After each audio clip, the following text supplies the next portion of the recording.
We have just one more week left. Yay. Yeah.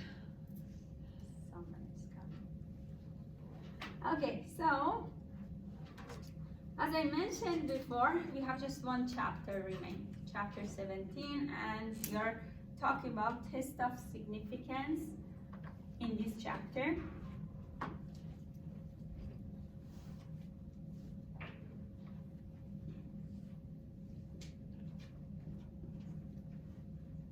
Okay, so I want to ask you a question about confidence interval.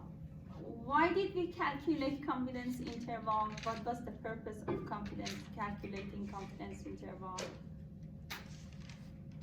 To see how the range of how the observations may fall. Like they may be fall this way. What is going to fall in The that observations. observations, or specifically Or we were like looking for? accuracy or precision. Yes, but we wanted to see some parameter falls between these two intervals. What parameter we were looking for? The parameters of mean, where we fall. Population mean. Okay. Population mean. That's why I'm calling it parameter, because whatever comes from population is a parameter. Whatever comes from a sample, we call that a statistic, right? So parameter is like mu, population mean, or a standard deviation of population, sigma. These are all parameters. So we were specifically looking for mu, population mean.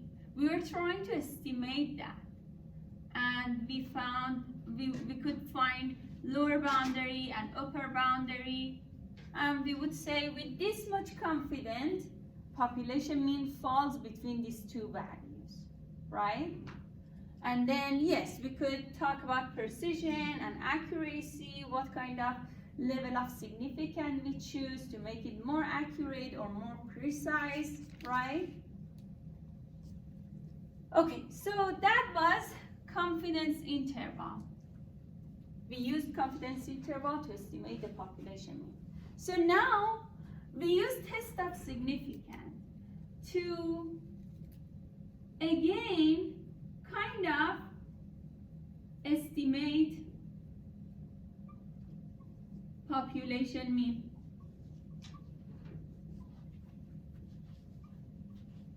But this time we are not trying to find a boundary. We are trying to gather evidence and say, based on this evidence, mu is maybe greater than some value or smaller than some value or equal to some values. So this time, this method is not giving us boundary. It's just giving us enough evidence to support a certain claim.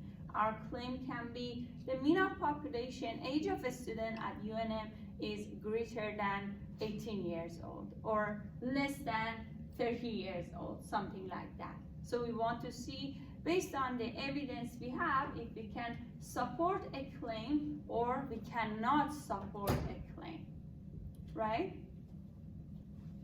Okay, so this lecture, probably we are just going through theories. We are going to more talk about the concept rather than solving problem. We are going to see some examples, but we mostly are going to discuss how to use the test of significance and what steps taken toward this method, to use this method, the whole procedure. We are going to talk about all the keywords we are using in test of significance.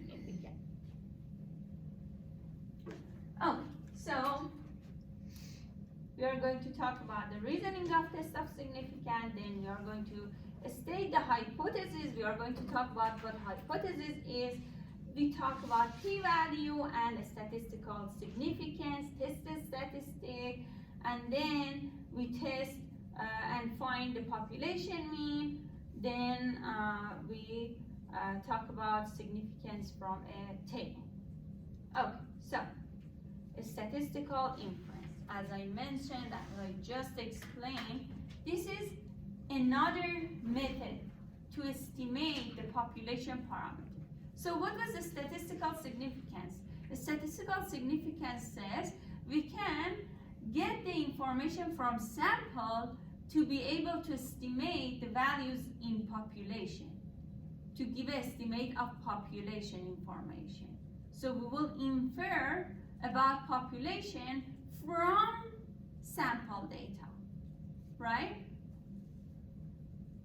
Okay, it says confidence intervals are one of the two most common types of statistical inference. Use a confidence interval when your goal is to estimate a population parameter.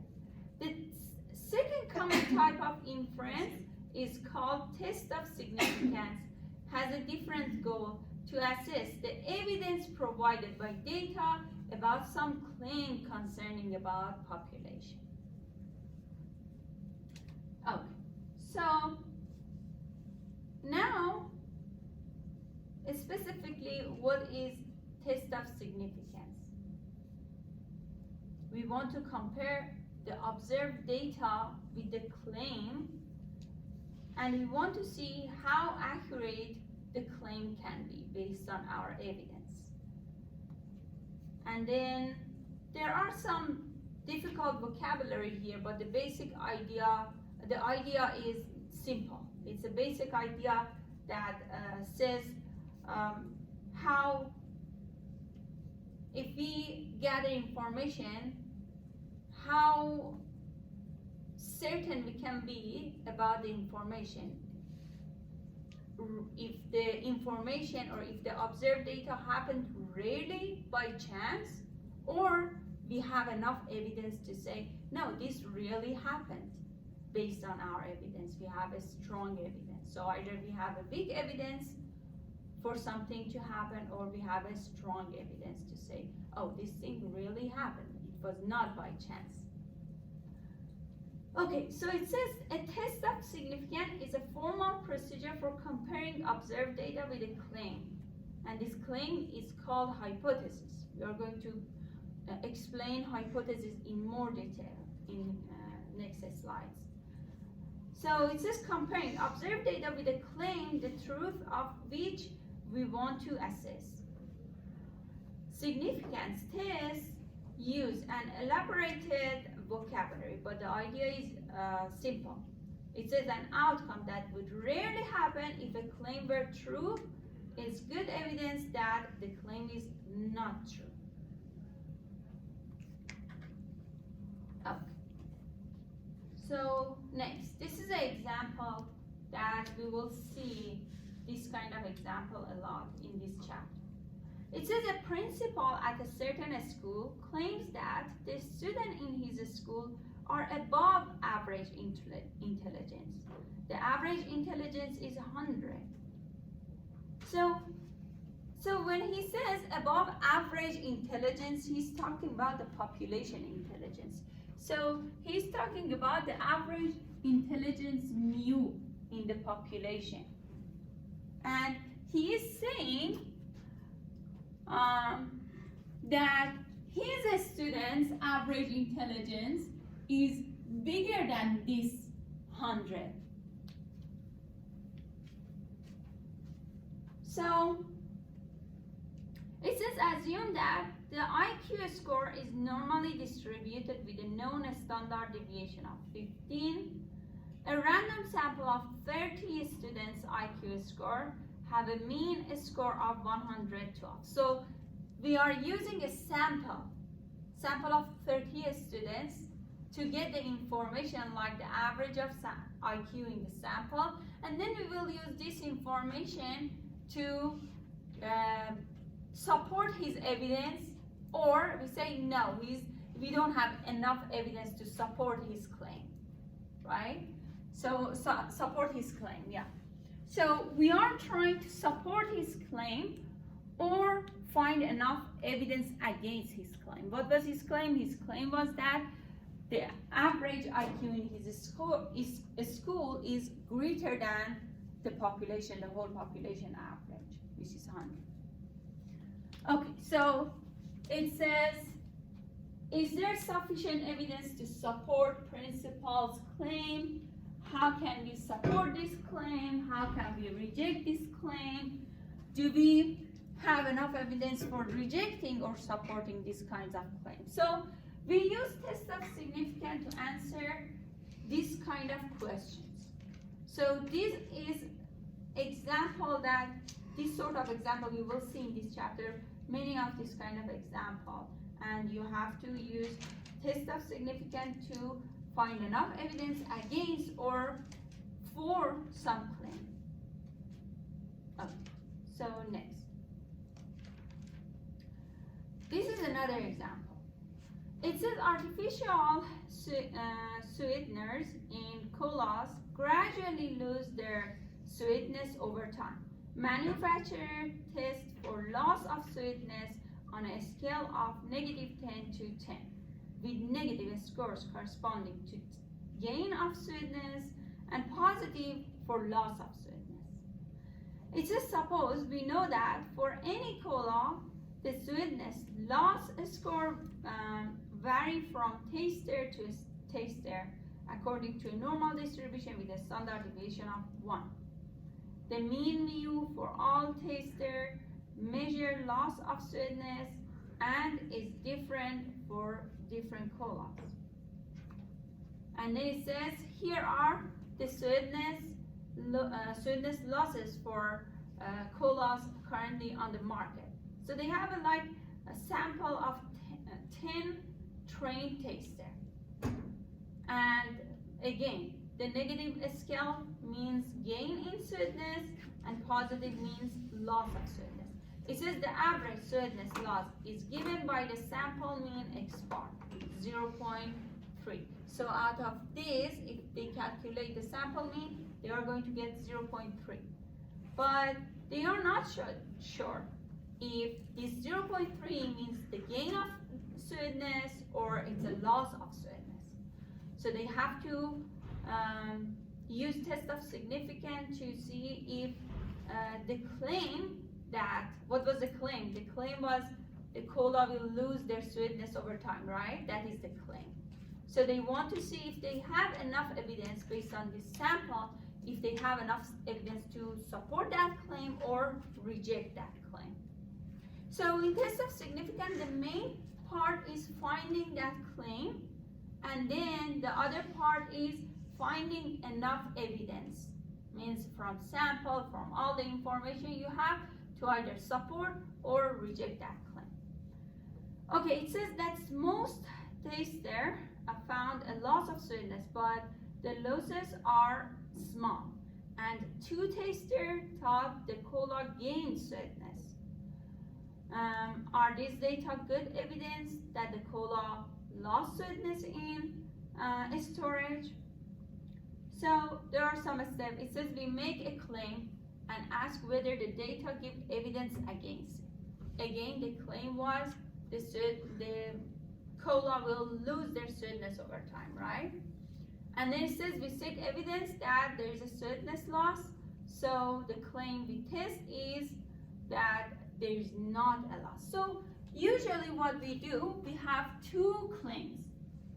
The first claim is something like there is no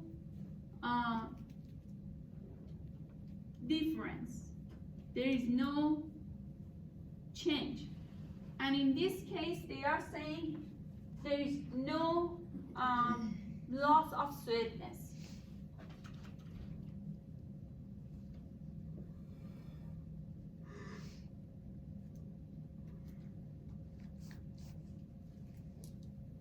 So this is one of our claims. And then another claim, which is versus this one, says there is loss of sweetness.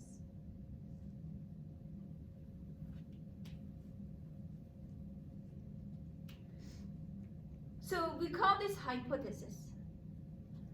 And we are trying to find evidence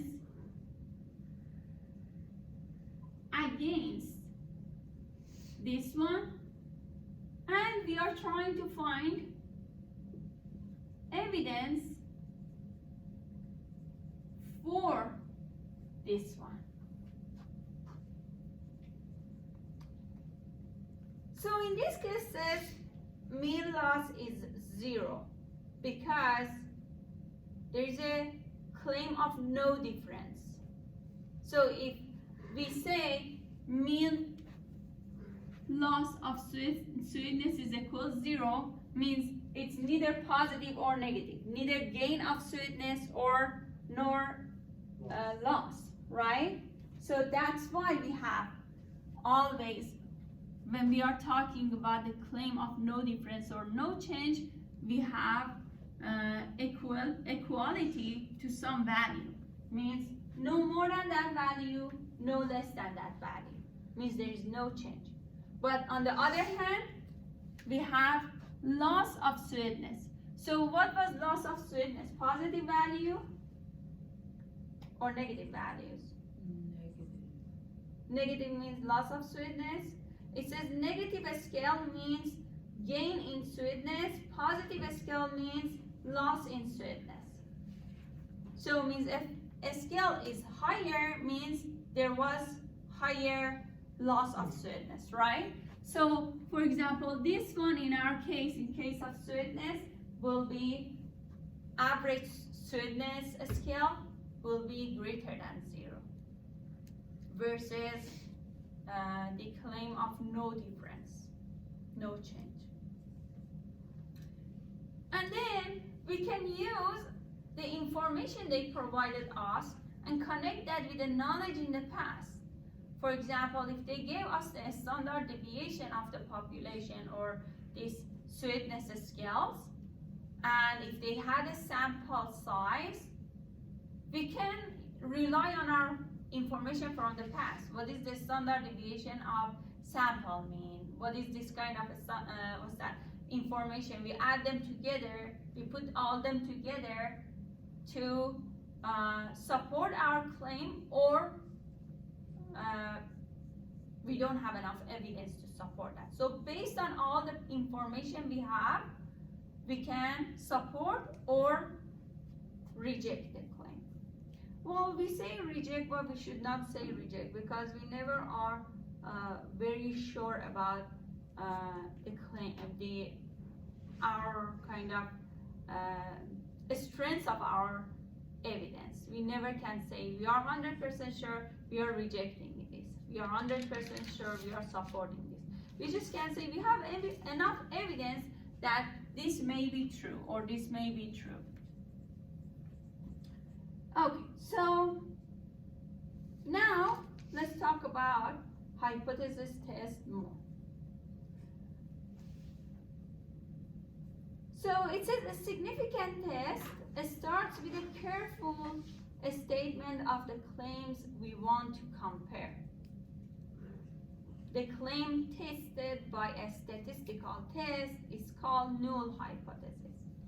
So this is the null hypothesis. Claim of no difference, no change. We show that with H0 or H0. We call this null hypothesis. Why it's null? Because this is a claim of no difference, no change.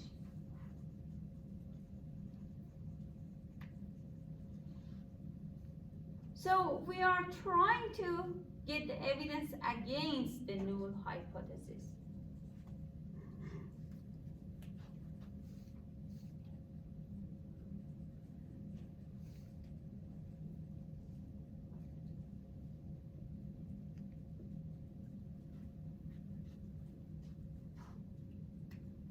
So it says the test is designed to assess the strength of the evidence against the null hypothesis.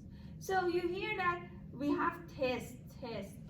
So this test, actually there is a formula for that. We can use a formula and find the value of this test statistic, and we talk about that later. So it says often the null hypothesis is a statement of no difference, no change, or equality. Mu is equal 0. Means there's no gain or no loss.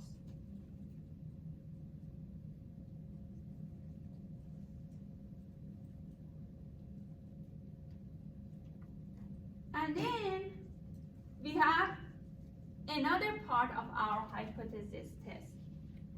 We call the other one the alternative hypothesis. And this is the hypothesis that comes from population. People, scientists will claim, and that claim becomes the alternative test. So they set up a fixed claim here, and then they will have an alternative claim in opposed to that one to see if their own claim is correct or the other claim. So we show the alternative test with either H1 or HA.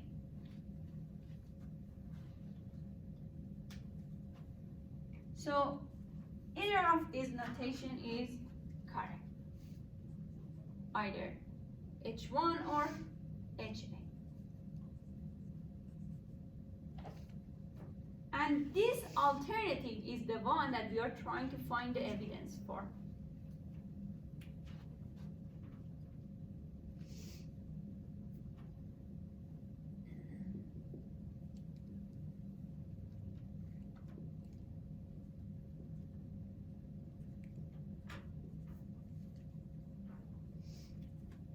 It says the claim about the population that we are trying to find evidence for is alternative hypothesis. The hypothesis is one-sided if it states that the parameter is larger or smaller than the null value.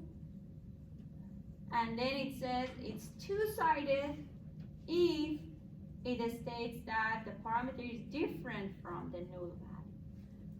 So, can you tell me what is the null value here? 0, correct. So the value that we are comparing to, and we say there is no difference between that value and the population mean, we call that null value.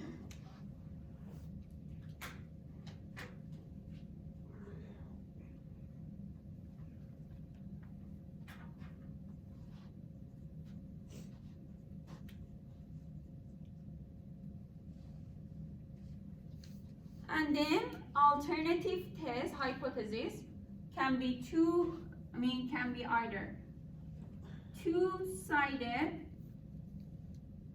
or can be one-sided.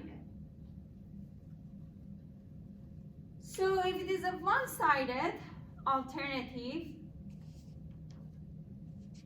we can say, well, alternative maybe was like in the example of sweetener, the scale is greater than 0, right? Which indicates the loss of sweetness. Or in other cases, someone maybe have an alternative that the average age of a student at UNM maybe is less than some value. So I'm going to, instead of 0, I'm going to write down mu naught. So this means the null value. So I'm going to name the null value, I'm going to give this a kind of notation, mu naught. So let's say mu naught is the null value from now on. Either 0, 10, 5, negative some value. If it is about average temperature, imagine negative 5 Fahrenheit, for example. If it is about the people's IQ in that school, what was that, 100? 110, so maybe greater than 110. So it depends on what we are looking for, what values we are looking for in the population, the null value changes. So I'm going to write down mu naught is the null value. Okay, so one-sided alternative hypothesis either can be greater than the null value or it can be less than the null value. And then if we have a two-sided claim, alternative claim, the person who is setting up this claim don't have any idea that the average population is less than certain value or greater than certain value. They don't have any idea. They just know that it's not equal to a certain value. They just want to see if it is greater than or less than some certain value. So our alternative either can be this one, either can be this one, or this one. Either of them. If it is this one, one-sided. If it is this one, one-sided. If it is this one, two-sided.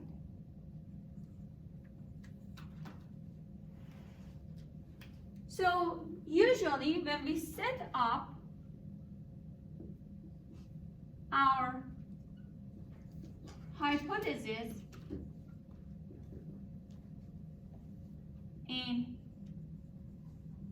mathematical notation, we set it up in this way. We say our null hypothesis is something, our alternative is something.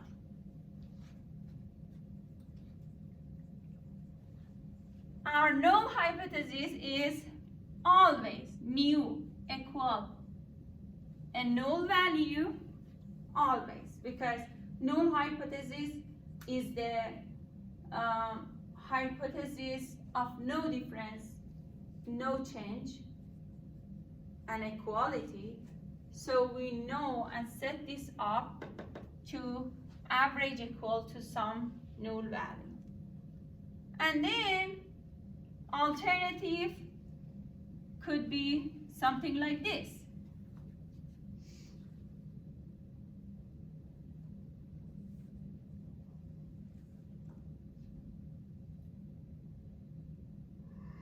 So what do we call this alternative? One-sided, correct? Okay, or we could have a null mu equal mu naught, always similar, h1 mu less than mu naught. So it always depends on your alternative hypothesis. Your setup will change. So one time the setup could be this based on your based on the study you are working on. One time it could be like this, and another time could be, what alternative could be? Not equal to? Not equal to mu naught. And what we call that? Two-sided. Two-sided.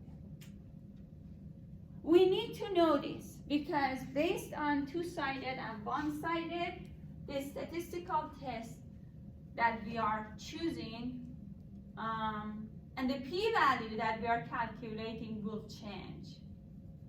And then later we will talk about the p-value. So these are just the beginning how you are going to set up your the hypothesis test and your claim, and then the next step is gathering the information, calculating some test statistic to be able to find enough evidence, or sometimes you don't find enough evidence.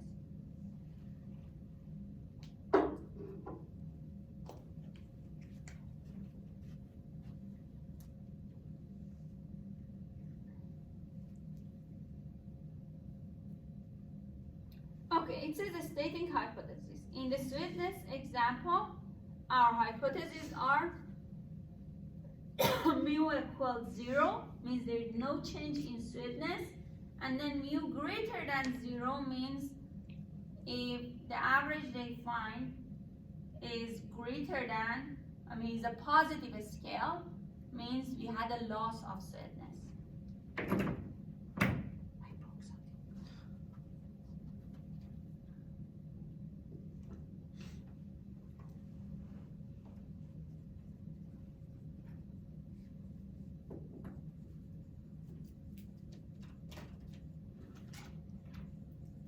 Okay, do you have any questions so far? No. So it says the alternative hypothesis is one-sided because we are interested only in whether the cola loses sweetness. Okay, so now more about how setting up the null hypothesis. We already talked about that. The hypothesis is the null hypothesis is shown by H naught. They say H naught because that 0 represents a game they had in Europe, the game of tic-tac-toe you have in America, right? Oh, this one. So they call this nuts. So that's why the H naught came from this signs in this game. Okay, so as you see, the one-sided alternative is set up the way it's shown there, and then the two-sided is shown as not equality. It says there is H naught. There is no difference, no change, no relationship, and H1 means there is a difference, there is a relationship, and there's a significant effect. Oh. While you are writing, I will clean this board.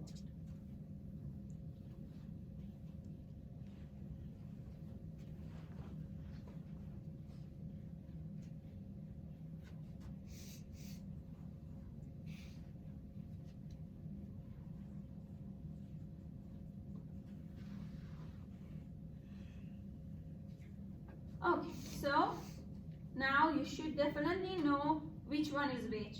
What is one-sided alternative, what is two-sided alternative. Okay, so next, we have another example. We are just reviewing the example just to understand how they are like stating the problem. We are not still able to solve it. We are just discussing how to get the information from each part of this problem. It says, does the job satisfaction of assembly workers differ when their work is machine-based rather than the self-based? It says, assign workers either to an assembly line moving at a fixed pace or to a self-paced setting. All subjects work in both settings in random order. After 2 weeks in each work setting, the workers take a test of job satisfaction. So this is the design that we already talked about in previous chapters, the match pair design. It says the response value is the difference in satisfaction scores. Self-paced minus machine-paced. The parameter of interest is the mean mu of the difference in score in the population of all assembly workers. Then, how do we set this up? It says here our response variable is the difference in satisfaction score. And then the parameter of interest is mean, as mentioned in previous slide. It says the null hypothesis says the score is no difference in there's no difference in satisfaction score between self-paced and the machine-paced work. So that's why null hypothesis is mu equals 0. Means the difference is not greater than 0 or less than 0. Do you understand that? So when there is when we talk about null hypothesis, we are always assuming that the null average of population does not change, it's same. And then when we talk about alternative, we consider the change. It says the authors of the study wanted to know whether the two work conditions have different levels of job satisfaction. They didn't want to know if the difference is greater than something or less than something. They just know that it's not equal zero. They just know that there is a difference. They are not considering the average greater than something or less than something. So that's why this is a two-sided test. It said they did not specify the direction of the difference. So the alternative is therefore two-sided. So this is how the example of two-sided alternative test is kind of a state. Okay, do you understand this? Shall we move? Okay. So now another part of test of significance. We talk about tested statistic. So it says the tested statistic, the value of tested statistic comes from the gathered data, and we want to know how far this value that we are calculating is, how far from what we expect under the condition that the null is true. So it says the tested statistic calculated from the sample data measures how far the data diverge from what we would expect if the null was correct. So if there was no difference, if there was no change, so it's going to see how the data diverge from what we expect under kind of neutrality, under null hypothesis. It says large value of the statistic show that the data are not consistent with H0. So if the data is not consistent with H0, what is consistent with? HA, correct? Because that's why we have the alternative test. Because if we don't have enough evidence to support the null, so definitely we have enough evidence to support the alternative, right? Because we are comparing null versus alternative. So finding evidence for one of these claims means we don't have evidence for another claim, correct? Okay. So large value of the statistic shows the data are not consistent with HA. So when I say tested statistic, you already are familiar with how the tested statistic look like, because you were calculating this using this formula a lot. I will jump to the next, slide way far from this, but I will go back again to this slide. Look at this. Do you remember x bar minus mu divided by sigma over square root of n? We use this a lot, and this is our tested statistic in test of significance method. Okay, so we will go back now. This is how we explain the tested statistic. So if the value we are calculating is large enough, means the data is not consistent with H0. And in parentheses, it's consistent with HA. Now p-value. You will hear p-value a lot. Specifically in like world of science, and like if you want to do any statistical analysis, you always need to use p-value based on the statistical inference. You always must use p-value. Well, nowadays there are other methods are coming out, and they are more kind of precise than p-value.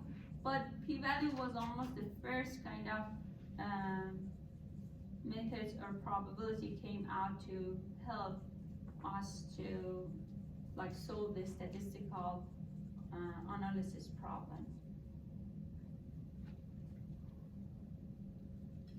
Okay, so the p-value. P-value is the probability. It's a probability that how strong we can say our claim is correct, or how strong we can say our claim is not correct. So it says it's a probability that we are seeing the observed data to be correct. We have enough evidence for the observed data. So the null hypothesis, H0, states the claim that we are seeking evidence against. The probability that measures the strength of the evidence against a null hypothesis is called p-value.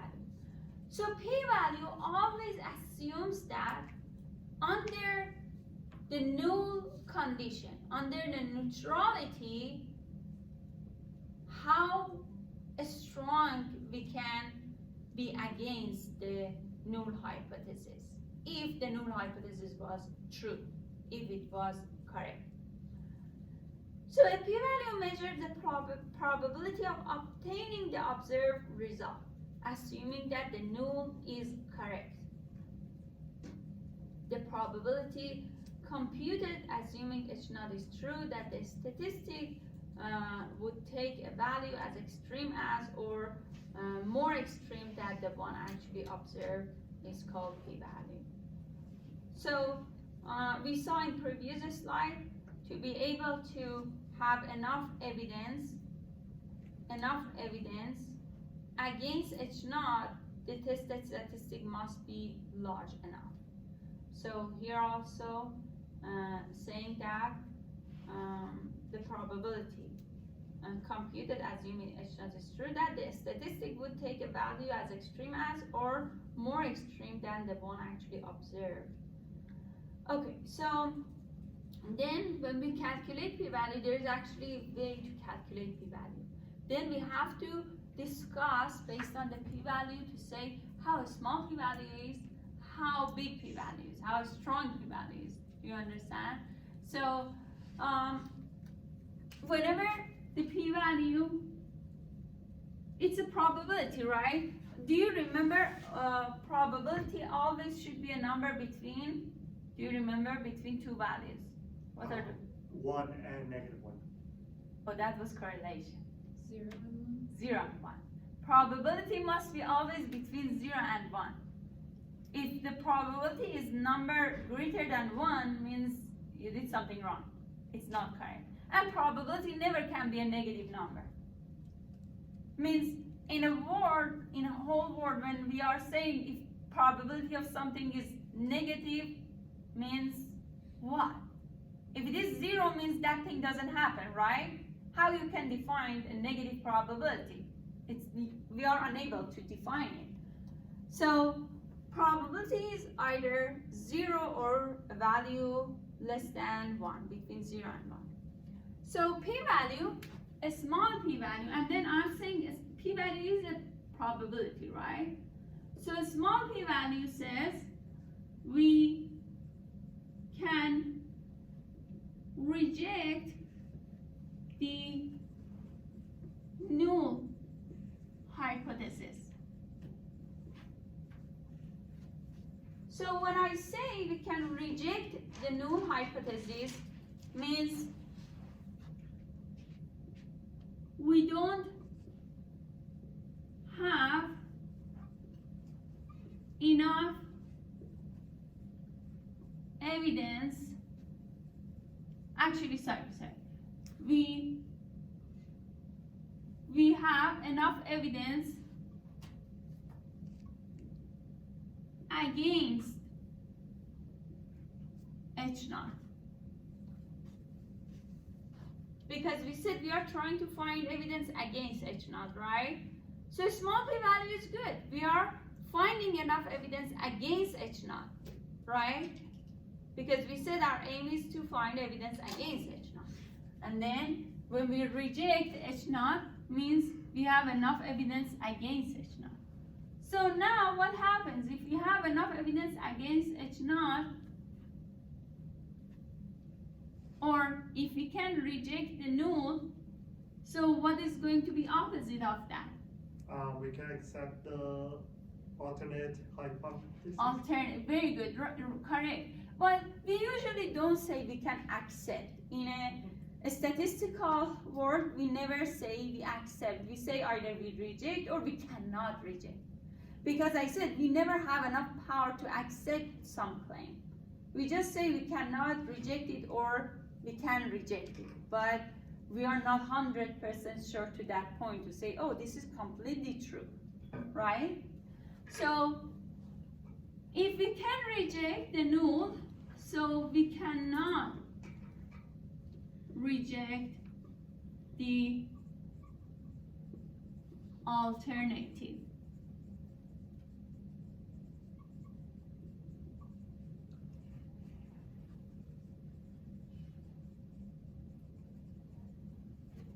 So now if we have enough evidence against H naught, what should I write down about HA, opposite of this? We have enough evidence for HA. We have, correct, we have enough evidence for HA.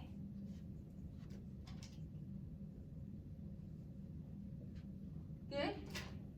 So here I'm going to again write down H naught, alternative is HA. So these are all the same. These are all having the same meaning. They have all the same meaning. And happens whenever p-value is small.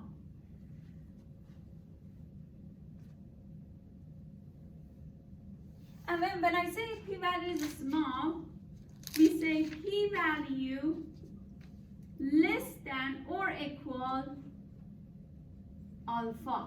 And next slide, a slide after that, we have to talk about alpha. What is alpha? So this is a notation for alpha.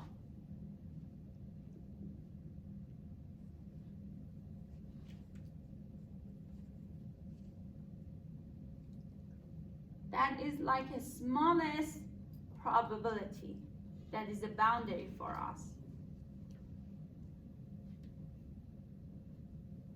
Okay, so now I want to talk about large p-value.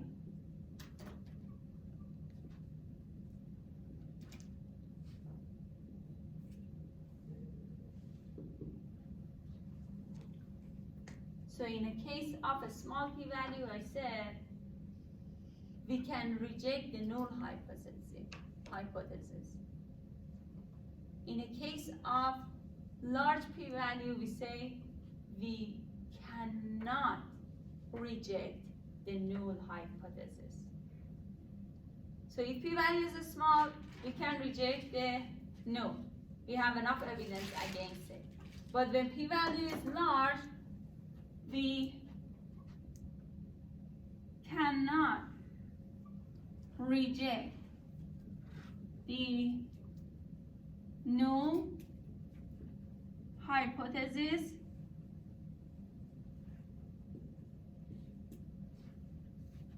means we don't have enough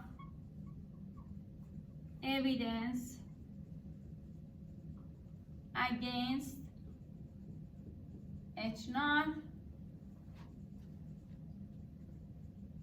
So what are we rejecting now? The alternate. Yes, correct. So now we have to reject the alternative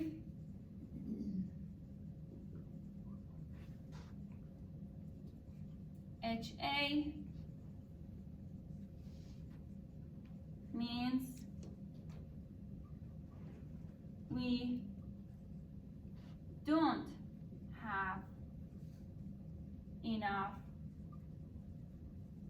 evidence to support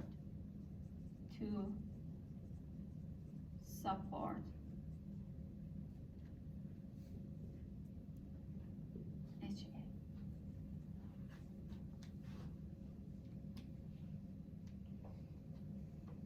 So in a case of the high school principal who said his students are intelligent, means their IQ is above average.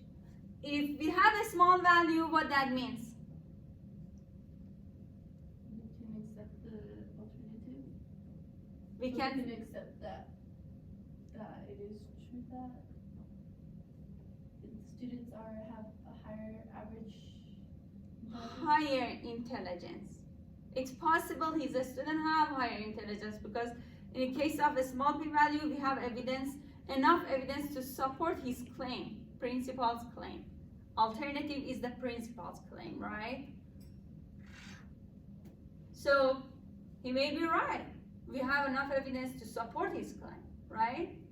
But what happens if the p-value was large? We would say, well, no, unfortunately, we don't have enough evidence to say you were right or your claim could be correct. So when it comes to alternative, when you're rejecting alternative means you're rejecting the claim that scientists or people made, right? And then when you rejecting that claim means you didn't have enough evidence to support those people's claim, right? Okay. So, more about p-value. It says the p-value measures the probability of obtaining the observed result, assuming that the null is true. The probability computed assuming h0 is true, that the statistic would be a value as extreme or more extreme than the one actually observed. It's called p-value. The smaller the p-value, the stronger evidence against h0 provided by the data. And then a small p-value leads us to the evidence against h0, to rejecting h0, because they say that the observed result is unlikely to occur when h0 is true. And then large p-value fail to give convincing evidence against h0. So that's why we cannot support alternative, because they say that the observed data will have occurred by chance if the h0 was true. Okay. So next time when you come to the class, have this in a note card or whatever. It's easier for you to go back and check, because we are going to solve problem. You are going to get the p-value, and then now that's your turn to use this to interpret the p-value you got, right? So you have to be able to, based on the result you get and based on the information you have here, you should be able to interpret those information. Okay, so again, here I'm writing for you how the p-value is small rejects h0 and concludes HA. This is another word. You can say concluding HA. Or the large p-value fails to reject h0 and cannot conclude HA. So test of significance, assess the evidence against h0, as we talked about that, and if the evidence is strong, we can confidently reject h0 in favor of alternative. So it says failing to find evidence against h0 means only that the data are not inconsistent with h0, not that we have clear evidence that h0 is true. So we never can say we are very sure about what we are talking about. We just can say we have enough evidence to say maybe this is correct, and we have enough evidence to say well, this cannot be correct. Only data that are inconsistent with H0 provide evidence against H0. And then if the p-value is small, then alpha, now we are going to talk about alpha next. We say that the data are statistically significant at alpha, level of alpha. So now let's write down here. If such a thing happens, we say the result is statistically significant. And significant doesn't mean meaningful. It just means that we have statistically we have enough evidence to support something. And then if such a thing happens, we say the result is not statistically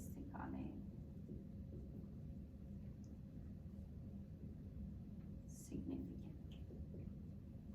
So that's why they call this test of significance, because we are eventually going to talk about statistical significance and if the result is significant or not. Okay, so alpha.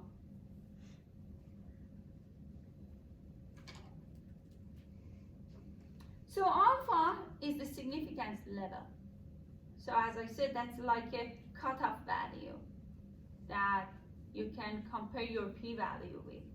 Because if you just say, oh, p-value is small, is going to lead to that, and p-value large leads to this, people are going to ask you how large, how small, right? And the how large, how small is mostly on the person who is setting up this experiment or setting up this study. They are the ones are going to decide about the level of significance. Like the confidence interval we talked about, we can calculate 90% confidence interval, 95%, 99%, or other percentage, right? So this is also can be like 0.01 per 1, 0.05, which is 1%, 5%. So this kind of value. It says there's no rule for how small a p-value we should require in order to reject H0. It's a matter of judgment and depends on the specific circumstance. But we can compare the p-value with a fixed value that we regard as decisive. What was that? Can you pronounce that? D-E-C-I-C-I-V-E. Decisive. Decisive, yeah. Decisive, which is called the significant level. We write it as alpha, and that's a Greek letter. I showed you, it's like this one. It's not A, it's a Greek letter. It says when our p-value is less than this chosen alpha, we say that the result is statistically significant. And then it says the alpha is called significance level, or level of significance, and it's a probability of rejecting the null when it is true.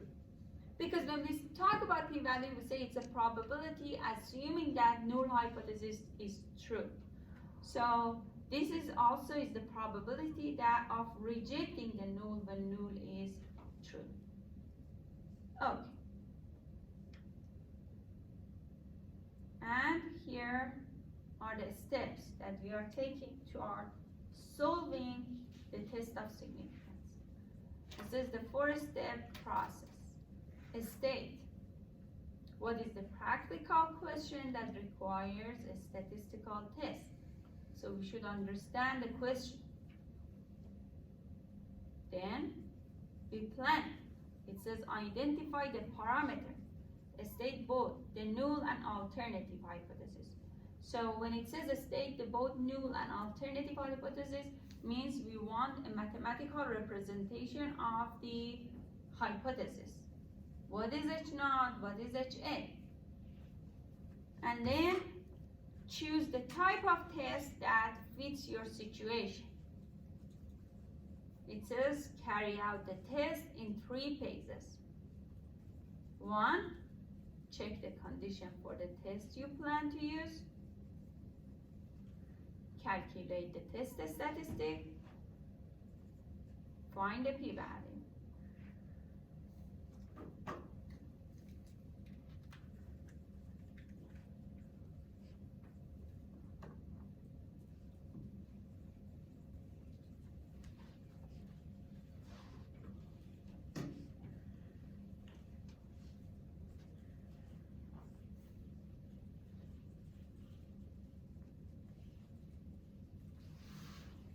Okay, so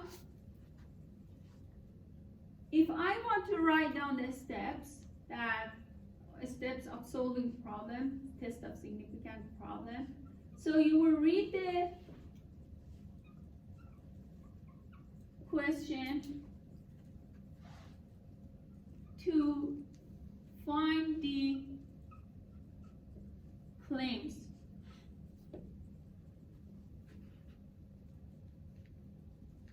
And to gather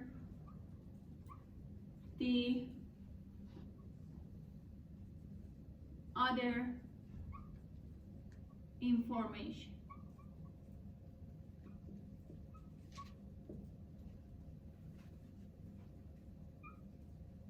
Use the claims to set up the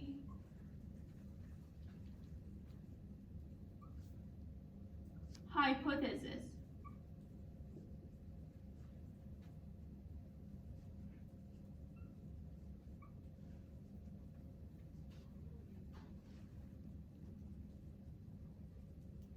And clearly state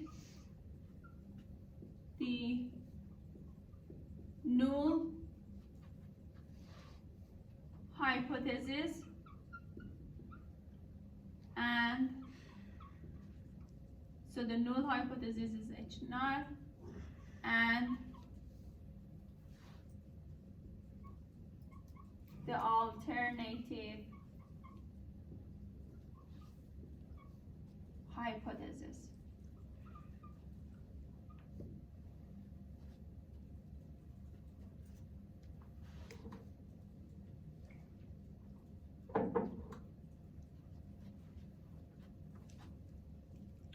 Look at the alternative.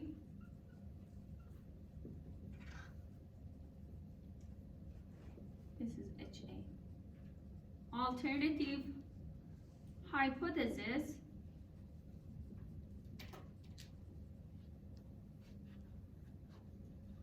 to find out how to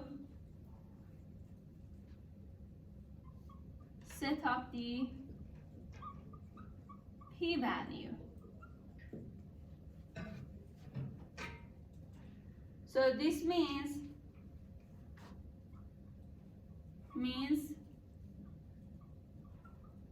your p-value formula depends on the alternative.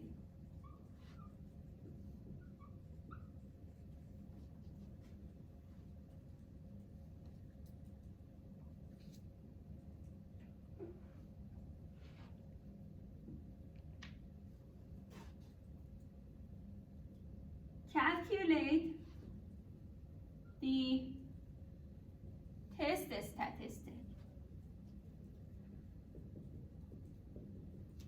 based on the information given to you.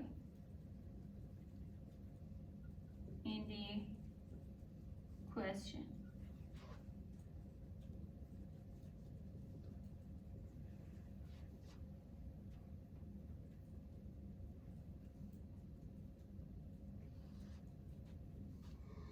Now you can calculate the p-value. So your p-value depends on this one and the alternative test, right?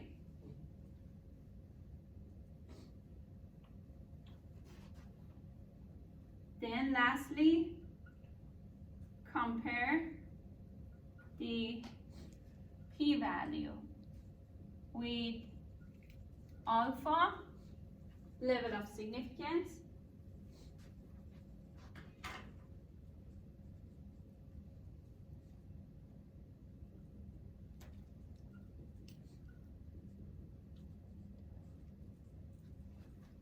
then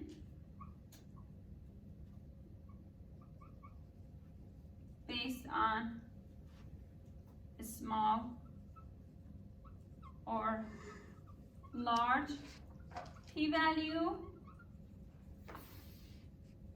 make a decision. So at that point you are able to say either you are rejecting the null or you cannot reject the null, right?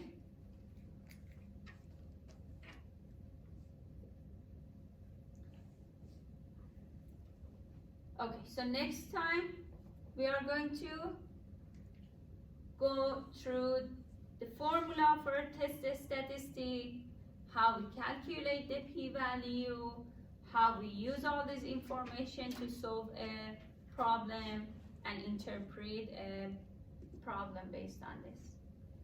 So, do you have any questions so far? No?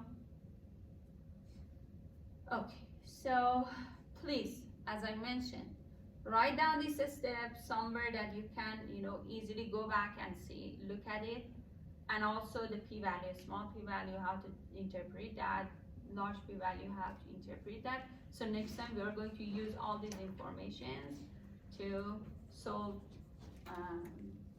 some questions on test of significance. Any question? No? Oh, so we'll see you